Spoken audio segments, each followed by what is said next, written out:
प्रिय सखी, गुरुदेव भगवान के चरणों में कोटि कोटि नमन। गुरुदेव भगवान, इस शरीर से काम वासना खत्म हो गई है, पति को काम वासना बहुत है, क्या करूं, मार्गदर्शन करें। पति के अनुकूल चलना चाहिए। जब दो पाणी ग्रहण करते हैं पति और पत्नी, तो एक दूसरे को सहयोग करके मित्र भाव से चलाना चाहिए। हमें अपनी रुचि दूसरे पर नहीं थोपनी चाहिए, बात ध्यान रखना चाहिए। हम दोनों एक मार्ग के साथी हैं, तो हमको चाहिए कि हमें अपनी रुचि उसके अनुकूल करनी चाहिए, उसको चाहिए कि हम अपनी रुचि को एक दूसरे के अनुकूल कर ले।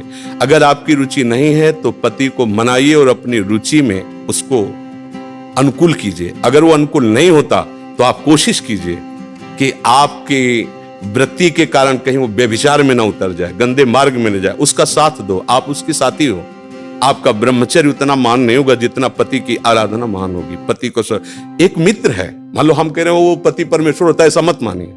तो एक मित्र है, हम दोनों मिलकर के संसार मार्ग में चलना, तो हमारी रुचि ही पूरी थोड़ी होती है, दोनों की रुचि मिलनी चाहिए। अगर दोनों रुचि, दोनों ब्रह्मचारी रहो। अगर एक की रुचि नहीं तो दूसरे को सपोर्ट करना चाहिए कि कहीं वो लड़खड़ा के गिर न जाए, उसका मार्ग न भ्रष्ट हो जाए। हम ये देखते हैं कि 4 दिन बाद पति पत्नी ऐसे तलाक, ये क्या है क्या? सिर्फ अपनी रुचि का पोषण नहीं होना चाहिए। अगर हम दो मिलते हैं, दोनों मित्र बनते हैं, तो एक दूसरे की रुचि का आदर करें, एक दूसरे की रुचि का सहयोग करें, तभी तो जीवन यात्रा चलेगी। नहीं तो कब ऐसे नहीं चलेगा। आप ब्रह्मचारी बन के बैठो और वो व्यभिचार में प्रवृत्त हो जाए, तो आपने पाणी ग्रहण किया था, ये आपकी मित्रता नहीं सही रही।